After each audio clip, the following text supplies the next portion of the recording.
Money day, guys and girls. Welcome back to another episode of Learning with Vel. You guys are tuned in, you're locked in, and I appreciate you all for being here.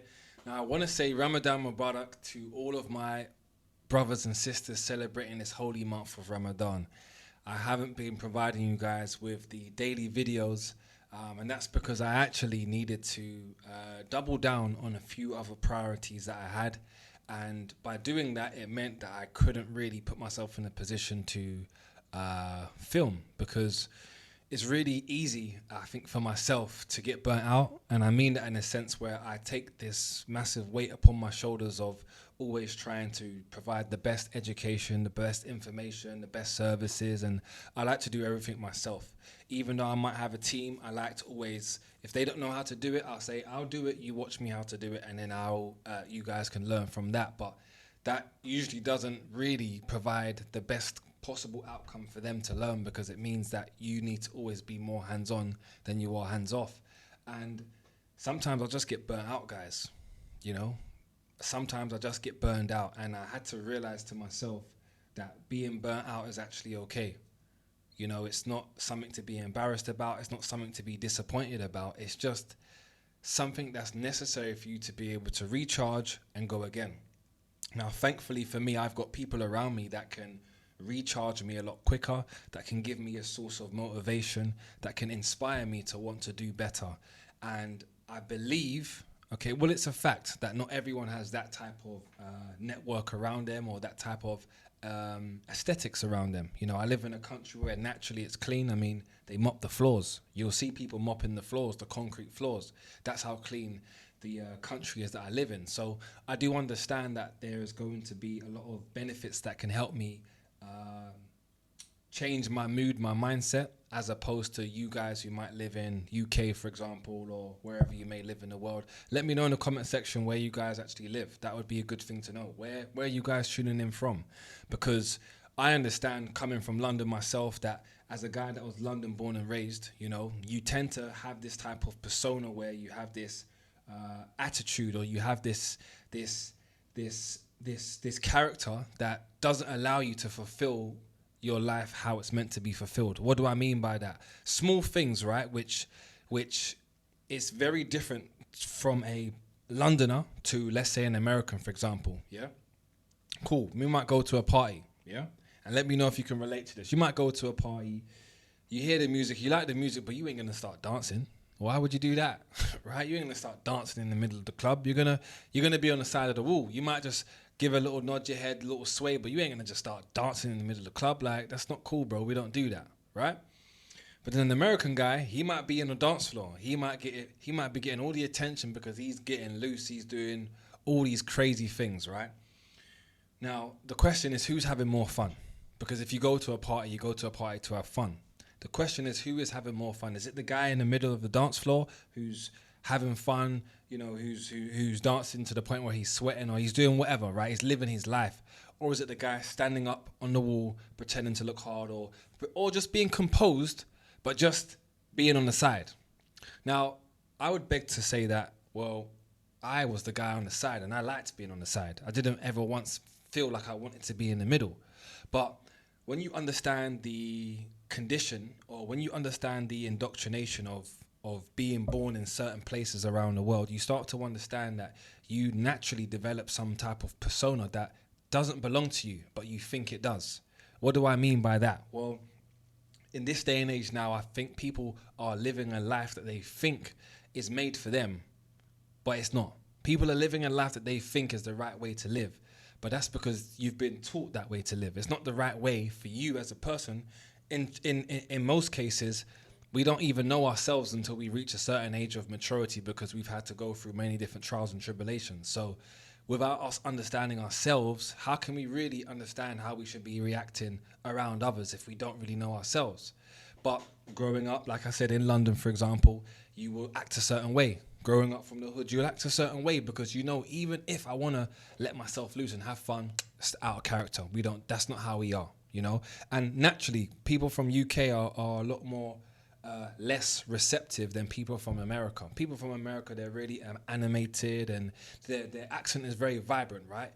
Ours is, hi, hello, yeah, I'm fine, you? Yeah, cool. Like, of course you might get, your East Londoners, what's happening, mate? You all right, mush? Yeah, all sweet, mate. Lively, jabbly. But for the most part, most people aren't like that. And what I'm saying and why I'm saying this is because it is about living yours. Living your life to the truest form that you are happy with. Not caring about what other people are saying. Not putting yourself in a position where you're thinking more about what people are thinking about you. Forget all of that, man. Forget all of that. Life is too short. I don't want to speak about conspiracies. I don't want to speak about what he said or she said. I just want to tell you, life is too fucking short to be worrying about what someone else thinks. For example, a classic example is me on YouTube. That is not cool.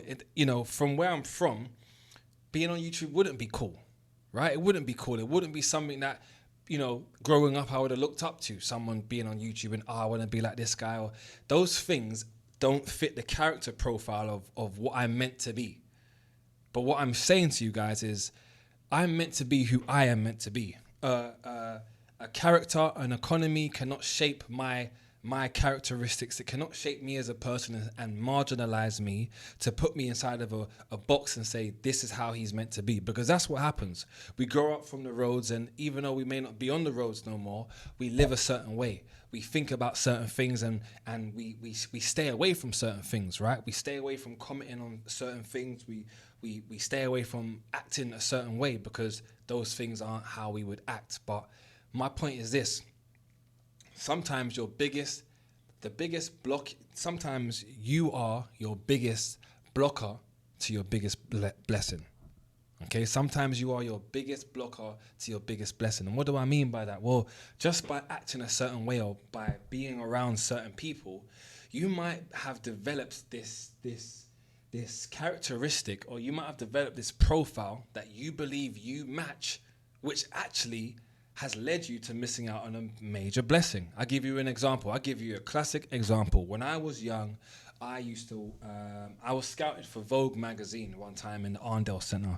For those of you who know about the Arndale Centre, let me know in the comment section who knows about the Arndale Centre. It's now called Southside, I believe. It's called Southside. It's in Wandsworth. And no, this wasn't like one of those, Cypriot people or these agencies who tell you that, yeah, they want you to model and you should pay all this money and build a portfolio and all this nonsense. No, this was a lady, American lady, who worked for Vogue. She had the credentials, okay? She came up to me and she was like, hey, and I was young. Yeah, I was maybe like 8, 9, don't know. I was young, yeah, primary school days. I never forget this. She said, hey, you're so cute. Would you like to, you look so cute. Would you be interested in modeling? And I'm like, what? Modeling? No. And she said, oh, would you be interested in cutting your hair? Would you cut your hair low? And I was like, she said, oh, you look so cute. Basically, she was trying to say to me, would you be interested in cutting your hair? And I was like, how low?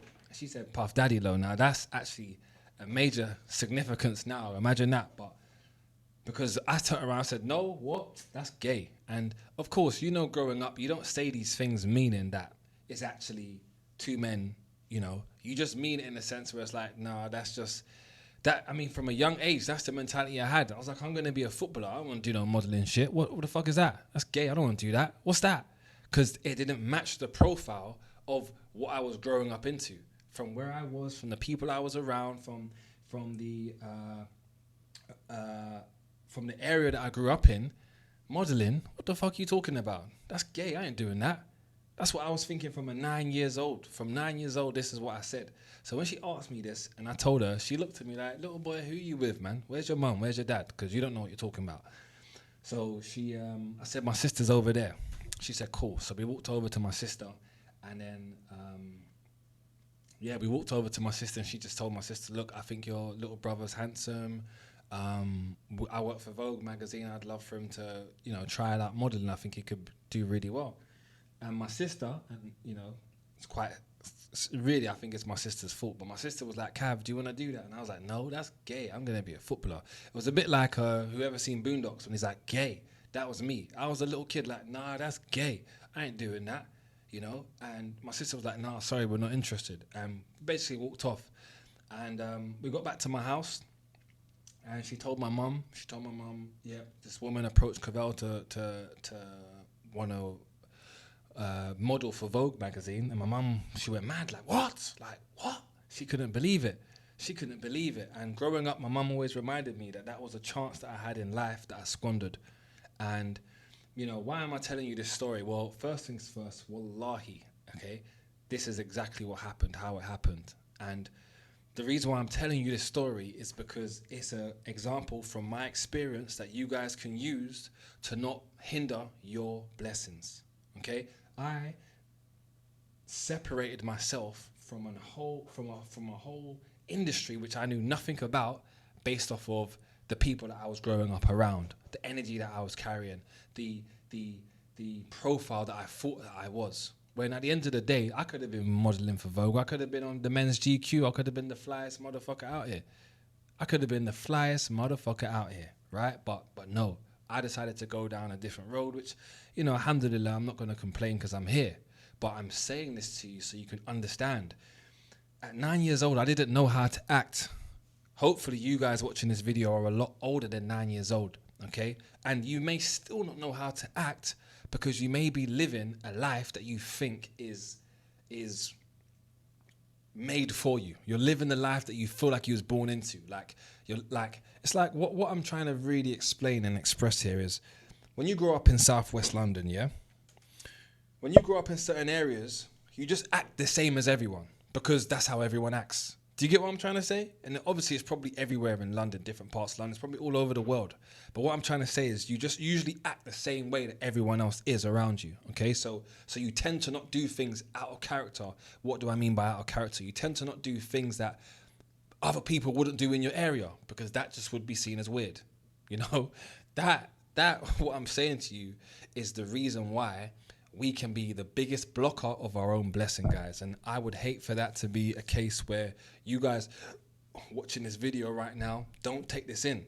I would hate for you guys not to take this in and just see this as another video, because I'm being honest with you.